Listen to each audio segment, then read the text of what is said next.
How could Haiti even get to the point that its capital, Port-au-Prince, is paralyzed by armed gangs? For at least part of the answer, take a look at its history. You may find it hard to believe.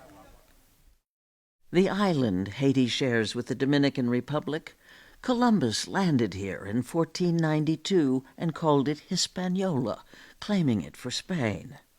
But Haiti eventually became a fabulously rich French colony, its plantations producing much of the world's coffee and sugar.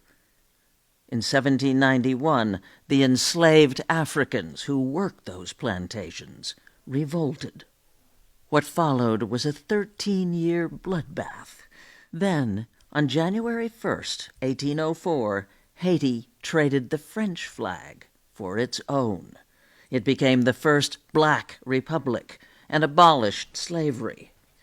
But in 1825, the French came back with gunboats and an outrageous demand: reparations. Haiti had to borrow the money with interest. Yes, from France. In the range of $20 billion at a minimum. Today's money. Today's money. Jake Johnston is the author of Aid State, an analysis of the effects of foreign intervention in Haiti. They wanted to be paid to recognize Haiti, right? Paid for their lost property, the enslaved population that had become an independent nation. It has a huge impact, knowing that you gain your freedom, but you had to pay the ones who were holding you as a slave. Monique Kleska is a Haitian journalist and activist. It is a collective scar that we carry. So it has a major impact because we could have been better. Instead of building roads and schools and hospitals, Haiti was paying off that debt until 1947. How important a factor has the United States' presence and involvement been? Well, I think it's hard to overstate. United States Marines land in Haiti to battle Haitian bandits. In 1915, the United States sent in the Marines, took control of Haiti's finances, and occupied the country for 19 years. It has continued to play political puppeteer ever since. Just one example. The United States backed the Duvalier dictatorship.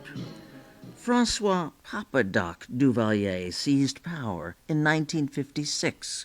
Declaring himself president for life, he eliminated opposition with the help of his murderous goon squad called the Tonton Macoute.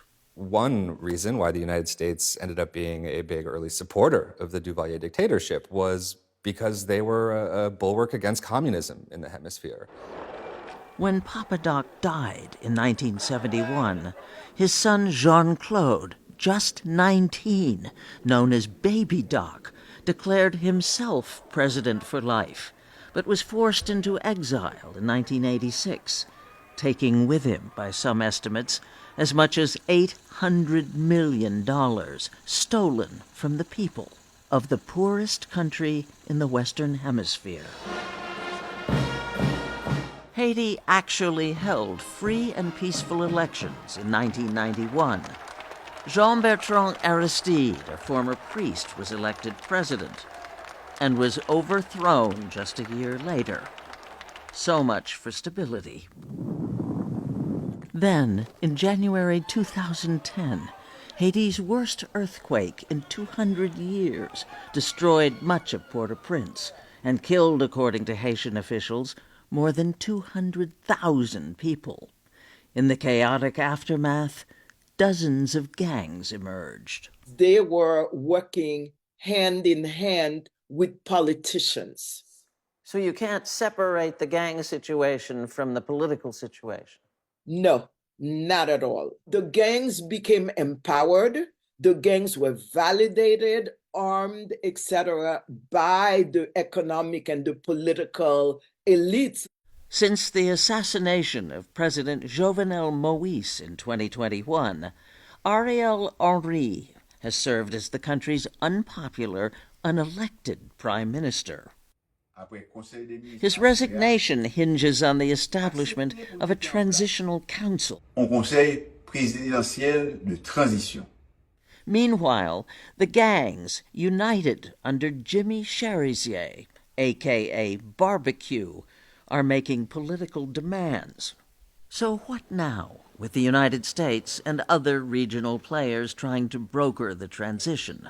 It seems that Haiti has rarely been in the hands of Haitians. You are absolutely right. And it is a battle that we are waging to confirm, to affirm our sovereignty. Haiti's history has been described as a series of crises with brief periods of hope and peace. Will this be one of those periods? Or the same old story, doomed to failure? My heart tells me that it is 50-50, but my head tells me it may be 80% might fail. But what I know is we got to take the chance because we're dying every day.